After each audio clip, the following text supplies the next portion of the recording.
Story 1. My name's Jake. I'm American, 32, working the graveyard shift at a roadside diner off some quiet highway. I'll try to keep the intro short. I clock in around midnight, alone.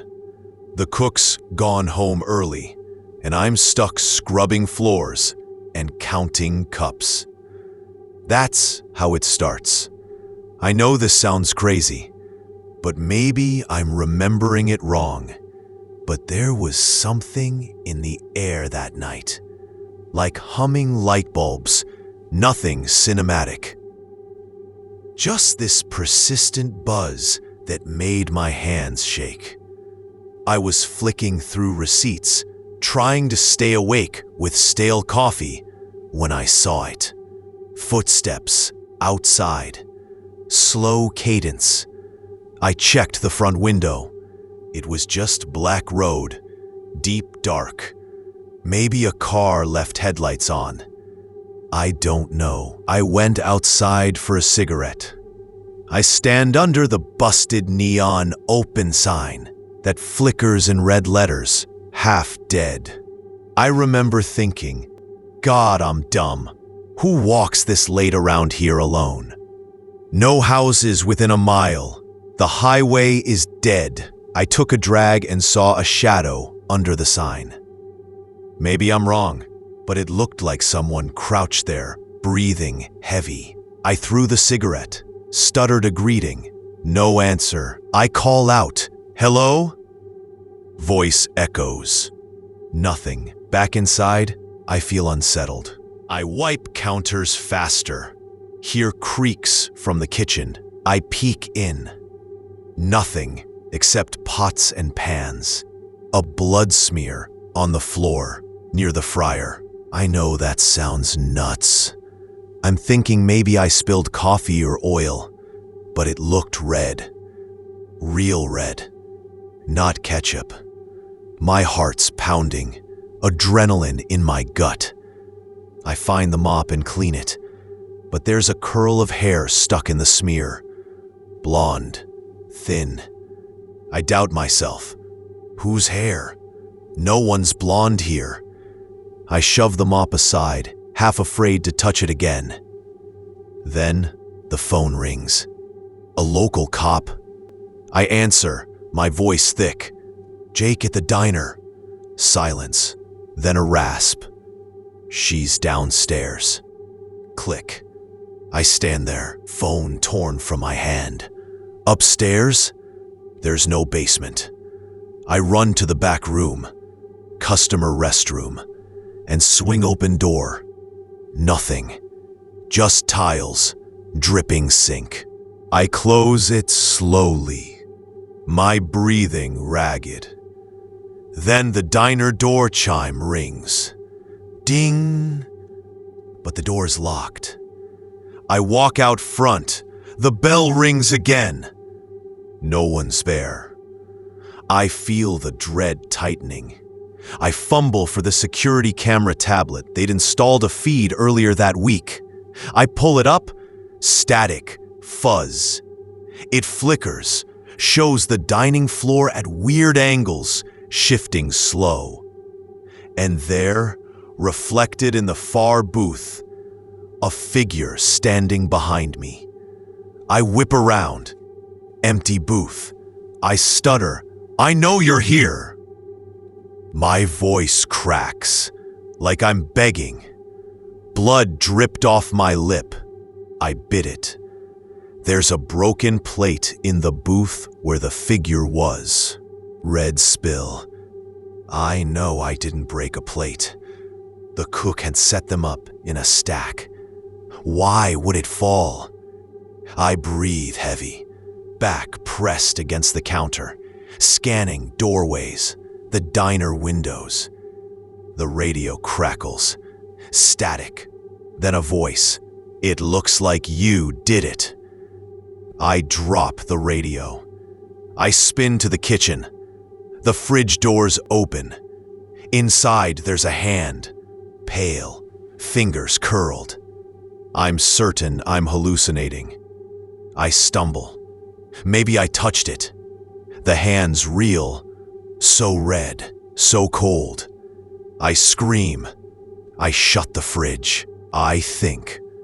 I kill myself, right? Just ending it. But I can't. I run. I stumble and knock over the tablet. It smashes. The lights go dim. Only red, open neon pulses. The hum turns silent. In that silence, I hear whisper, "Help me." I'm alone. I back into the restroom door again. I lock it. I try to dial 911. No signal. I pound the door. I plead, "Please, someone." My voice echoes. Then I feel something brush past my shoulder. I spin. There's nothing. My hair stands on end. I collapse against the wall, sliding down to the tile. Bloody lip. Tears.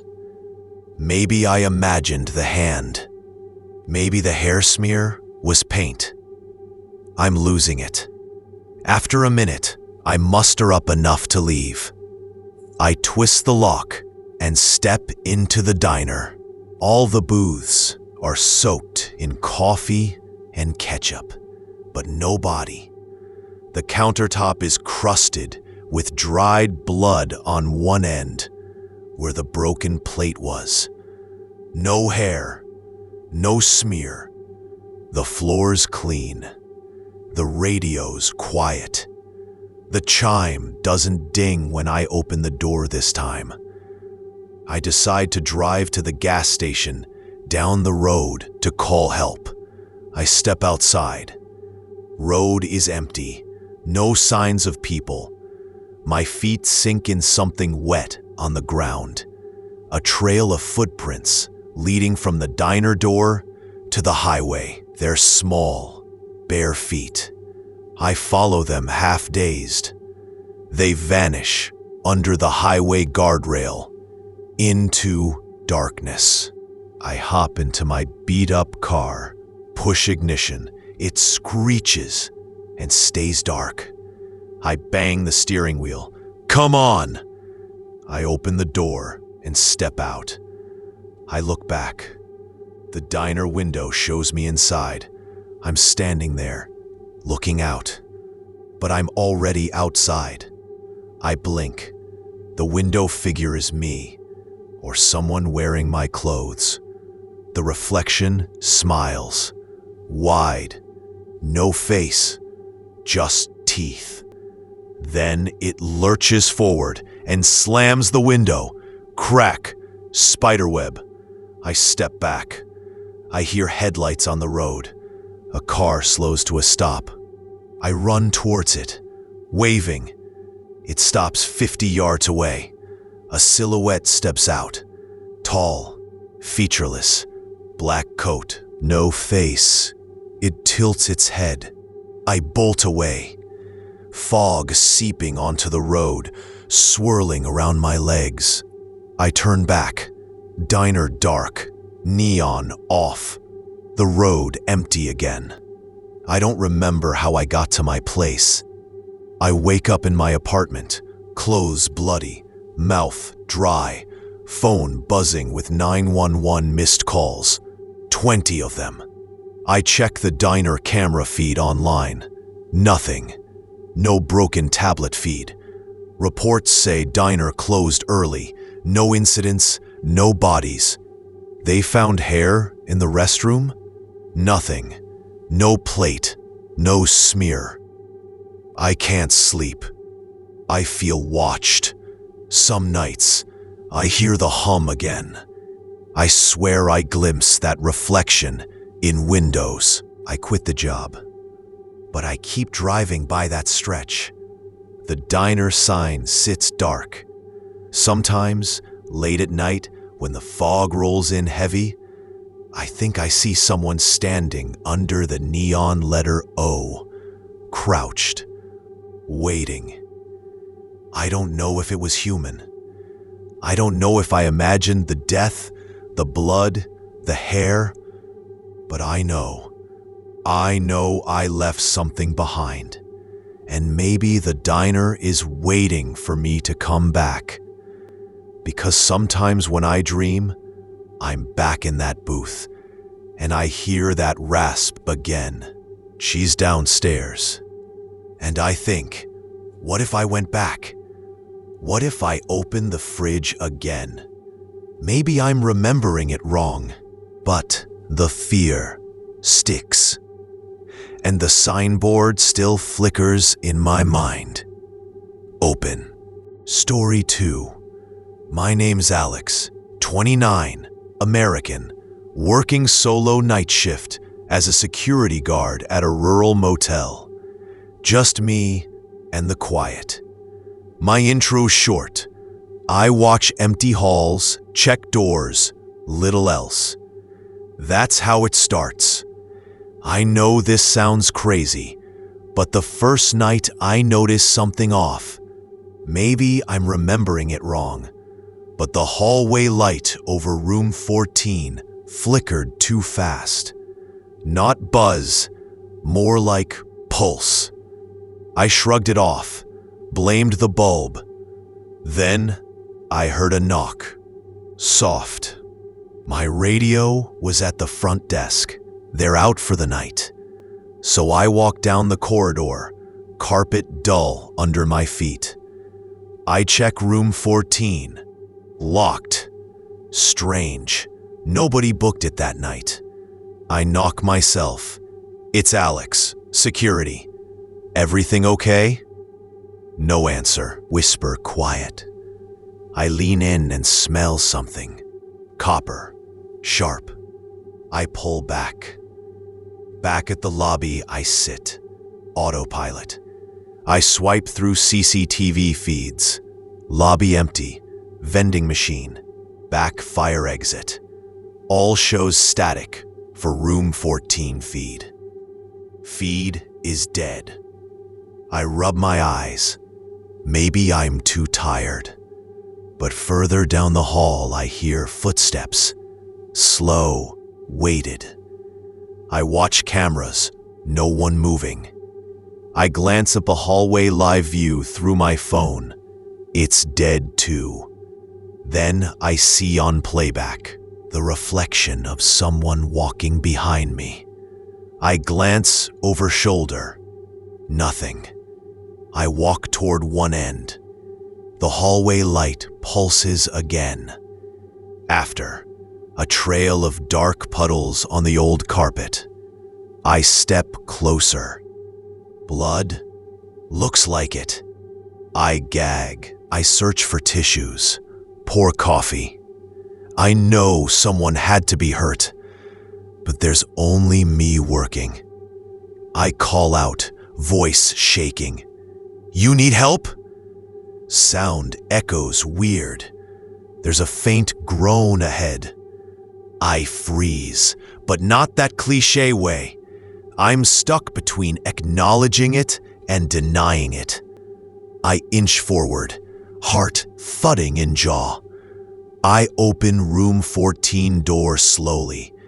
Inside, torn bedding, wet carpet, and there's a woman's silhouette slumped on a chair, bleeding from her side. I twitch. Instinct to help, but also fear. She doesn't react. I touch her arm. It's cold, limp. I check her wound. Deep slash, blood oozing. I know this is bad. I try calling for backup on the radio. It's dead. My cell, no signal. I can't get to her fast enough. I rip off my shirt, wrap her wound, pressure. She stirs, whispers behind. With ragged breath, I turn. Nothing. Her whisper goes silent. She gasps. She reaches for me weakly. Then, breath stops. Eyes wide, unfocused. Then, still, I'm kneeling, chest heaving, pressing cloth, reality ripping. I sit back, trying to process she's dead. I know this is real because her blood, warm, thick, on my hands. I feel nauseous. I pull back, stare at the wall. Time warps. I rub my eyes again. I pick up her phone from the chair, her gallery and CCTV image, me in uniform behind her. But I'm in lobby. How is that? I look closer. Timestamp wrong. Hall distorted. I drop phone. I stumble out. Corridor empty. No puddles anymore. No room 14 bloodstain. Floor looks normal. I sprint back to lobby. I'm shaking so badly. I drop into a chair and wrap my arms around myself. I can't stay. I reach for keys to exit. Outer door locked. I punch code. It glitches. I fight with keypad. I hear the slap of footsteps behind me. Slow. I spin. Hall behind me dark. No figure. But I feel watched. I slide to ground. Then out of nowhere, the wall behind me distorts. Blotchy like curtains in breeze. And a silhouette dissolves into darkness. I scramble up, rush to car parked in motel lot. I wrench open the door, throw seatbelt on, start engine, nothing. Dead battery. I glance upward. Windows reveal lobby lights on, but my body is outside. Inside, at the front desk, the silhouette of that woman stands behind the counter. Head tilts. She steps forward. I slam my head against steering wheel, hoping to dispel hallucination. I open door, step into lobby, now empty. The desk is spotless, no woman, no blood. I walk back outside. My reflection in car window, eyes ringed bloodshot, but someone else flickers behind. A tall figure in uniform. Me, staring. Then gone. A police car speeds by down the lonely desert highway. I try waving. It doesn't stop. Just bright headlights fade. I don't remember driving home. I just wake up next morning in my bed, uniform stained, both my hands smudged. No cuts, no pain. No phone, no radio. I go get coffee. They ask me if I worked last night. I say yes. They tell me room 14 was vacant and maid found it clean. No stains, no bodies. Hotel owner mentions no woman reported missing. CCTV offline in that wing that night for maintenance. I lie and say someone complained about flicker. They believe me. I quit that job hours later. Weeks later, I drive by the motel. I don't even slow down, but from the rearview mirror, I swear I saw someone at window of room 14. Shadowy rim lit by the hall light. Just a shape. I blink and it's gone. I feel sick in my gut. Some nights I replay it over and over. Footsteps, puddles, the whisper behind. Silhouette, woman's body. Was she real? Was I? I keep thinking maybe she was dead already when I found her. Maybe I killed her with pressure. Or maybe she's still there, bleeding between floors. But there's no closure, no resolution. I just feel haunted. I don't sleep well anymore. I can't get that dripping sound out of my ears or that flickering light. I think about going back. But I know if I do, I might see her again. And I know I won't save her. Or myself. Story 3. My name's Mark, 35, American. I work alone on the night shift at a forest trailhead lodge on a mountain road. Intro's brief. I sit at the reception desk overnight. Remote, trees all around. Me and silence. That's it. I know, this sounds crazy, but I think I'm remembering it wrong. Maybe. But on the first night, I noticed the trail camera blinking in the lobby screen. I'm supposed to check cameras every hour, but I ignored it. Tired, that light blinked one too many times. I leaned in, saw something walking the path outside. Slow, ragged stride, arms swinging odd. I shook my head. Could have been a deer mangled. I don't know. I got up to walk outside, just to clear my head. Cold air bit through my jacket. The trail path ahead was empty. No creature. But the camera feed showed it just standing there, hunched, like it was watching the lodge. I hear twigs snap up ahead. Real footsteps. I stumble back inside. Quick. Back at the desk. I'm rattled. I breathe. I open my notebook. Should have written incident, but I scribble half sentence, then cross it out. I pour coffee and stare at the empty trail window. My reflection shimmers. Behind me, I swear a face pressed against the glass, lips parted. But then, nothing. I walk to check the hall outside. The lodge corridors lit by pale bulbs, old wood floors.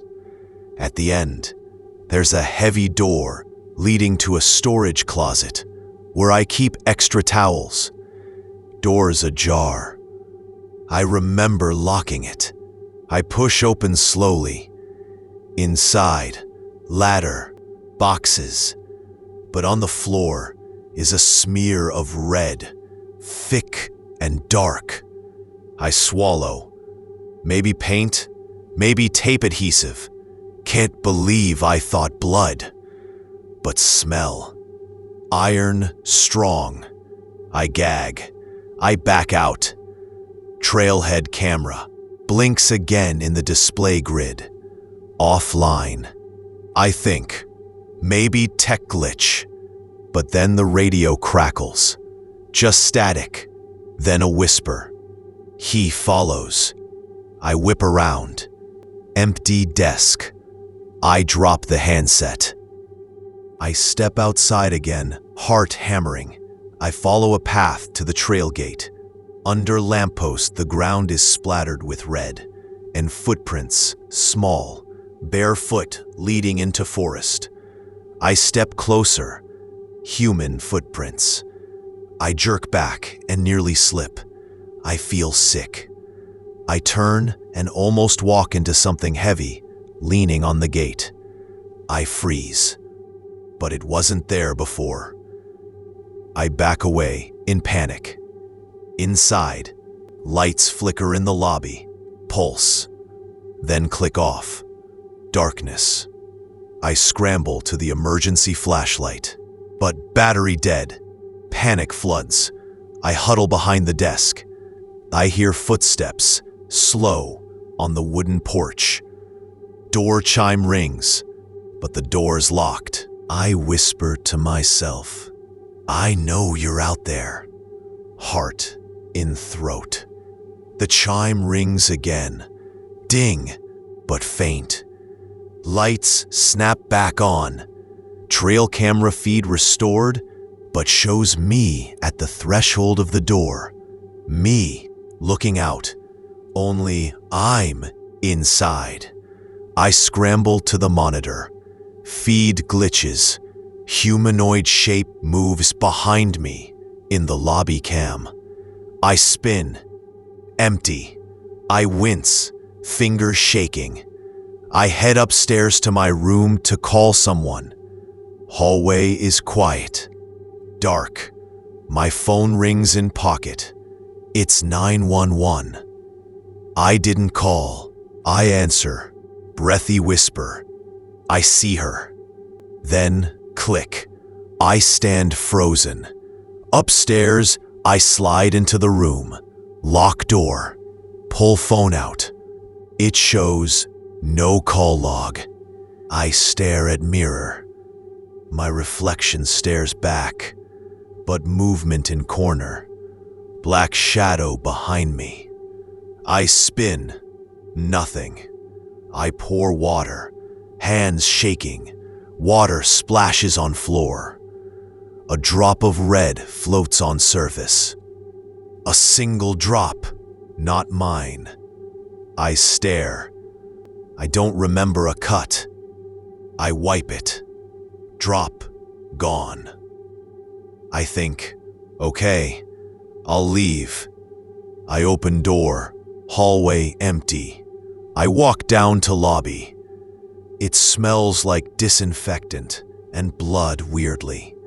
I check the blood smear in closet again. It's gone. The floors, spotless. I check outside trail. No footprints, no drips. Just quiet dirt. I feel dizzy. Can't think straight. I decide to drive to town, 5 miles down, to call police. I grab keys. I step outside. The lodge's front porch has that red footprints again, starting at the steps leading toward the forest. I follow them, half crazed. They vanish at edge of trail. I run back to car. Engine cranks, car turns over. I breathe relief. Then, headlights flash behind me. Car parked with no driver. Windows dark. I can't see inside. I ignore it. Drive. After a few seconds, I realize the driver's seat mirrors show someone in back seat. I glance quickly. Empty back. I check side mirror. My uniformed reflection behind me in the seat. I hit brakes, spin. Car door opens and cold air rushes in. No one. Next thing, I'm back inside room, sitting on bed, uniform stained, dry blood crusted on my hands. Phone beside me. No messages. I look at clock. 2 hours passed. I check logbook. No entries since the smear. I check radio. Dead. I get up, dress, check calendar. It's been only one night here.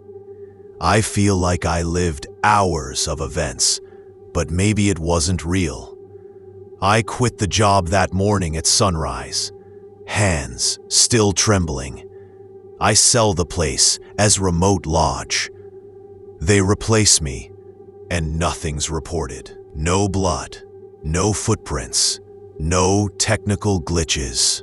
Sometimes I still drive that road at night. The lodge sign glows dim in distance. I stop on a whim. I turn my headlights off. The forest edge lies quiet, but I swear I see bare footprints crawling out toward the highway, then vanish. I dream about that whisper. He follows. I wake heart pounding, sweat, and I wonder, did someone die that night in the forest? Did I follow them? Was I the thing behind glass? Is someone following me now? No closure, just dread, and that smear of red memory. I might be hallucinating. Maybe I'm remembering it wrong. But the fear never leaves. And I know someone's still out there, walking barefoot by the trail, waiting.